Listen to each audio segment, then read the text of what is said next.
Thank you, friend. Shabbat Shalom. As Bob Dylan sang, don't want to burn nobody. Don't want to be burned. Don't want to learn from nobody what I gotta unlearn.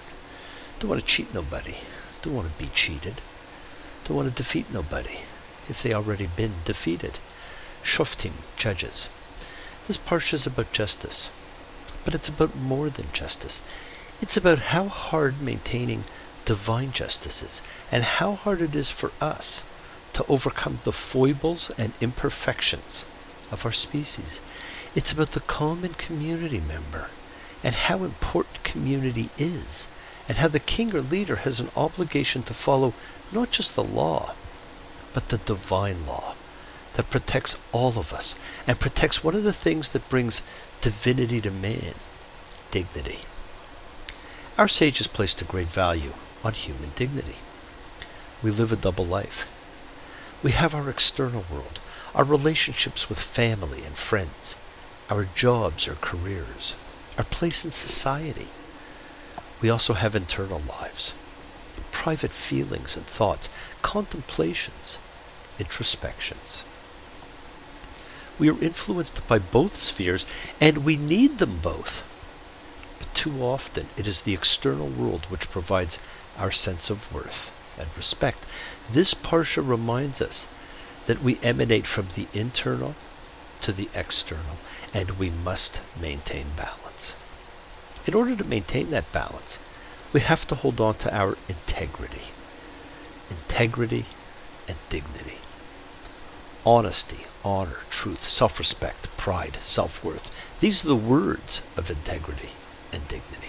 What a combination, friends. If we simply granted these to everyone, what kind of world would we have? Where we give integrity and dignity, we have unity.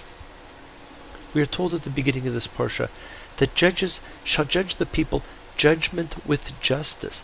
They are not the same. While judges and lawyers can be part of one of the noblest pursuits of humanity, the law, when they fail to pursue justice in the performance of judgment, they are degrading and perverting the law, and therefore demeaning mankind. They are insulting integrity and dignity.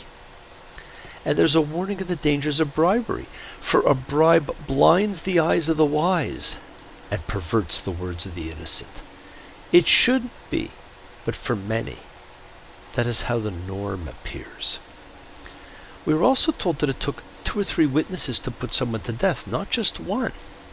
And the hand of the witnesses shall be against him first. Witnesses must be the first to participate in the execution.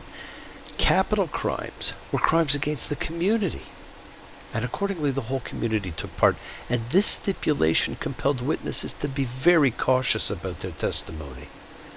May also have encouraged someone several centuries later to comment that he without sin should cast the first stone, as a reminder of the sacredness of life and the duty to truth, integrity, honesty, and dignity. Rashi had commented that it should seem as if standing in front of a judge is like standing in front of God. How many still feel that way? We have removed that sense of community involvement. We are no longer involved in the justice system of our community. The sacredness of life is not as real for us anymore. We're not as concerned with most of the decisions made within the community. Friends, some of today's problems are not the problems from either generations ago or even eons ago. Some are. The greatest challenge which seems to face people today are economic challenges. Technology changes, competition changes, laws change, financial principles change, taxes change. Most of our problems change with the times. The sacredness of life and the dignity of the community member is not as high on the list anymore. People problems, however, seem to remain the same because people don't change. That's why we can still get valuable advice for living from some very old books like the Bible or Quran or other ancient texts. Times may change, but people don't. Don't want to shoot nobody. Don't want to be shot. Don't want to buy nobody. Don't want to be bought. Don't want to betray nobody. Don't want to be betrayed. Don't want to play with nobody. Don't want to be waylaid.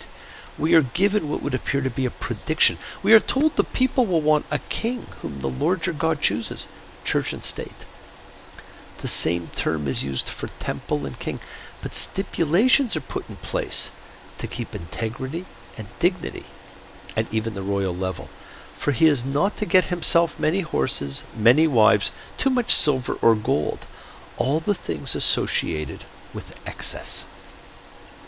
All the things which should have kept him as part of the community, but all the things history has shown we have ignored as the race to excess continues even now. Obviously, this is a memo that neither David, who had 8 wives and 10 concubines, nor Solomon, who had 1,000 wives and concubines, got. And to keep him honest or grounded, he was to write out a copy of the teaching, Mishnah HaTorah Hazot, a repetition of this teaching. Whether this meant the book of law or Deuteronomy or not, it's not sure.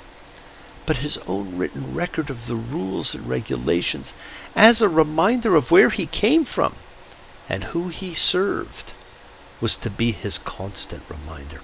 What is sure, friends, is that as before, significant changes take place in Deuteronomy from what took place before. Whereas Numbers was concerned and stressed the idea that innocent bloodshed pollutes the land, here the emphasis is on the social aspect. Where innocent blood is not to be shed in the midst of your land. We must never forget, the Bible began with the creation of the world. It did not begin with the creation of Adam and Eve or of the story of Abraham. It began with the world because it was concerned with the well-being of the whole earth and everyone and everything in it. Don't want to judge nobody. Don't want to be judged. Don't want to touch nobody. Don't want to be touched. Don't want to hurt nobody. Don't want to be hurt. Don't want to treat nobody like they was dirt. A beautiful sentiment. Thank you, Bob. Our major problem is attitude. And changing your attitude is as easy or as hard as changing your mind. Someone once said, bad habits are easy to form and hard to live with. Good habits are hard to form and easy to live with. We must change our habits and return to integrity and dignity and unity. Shabbat Shalom.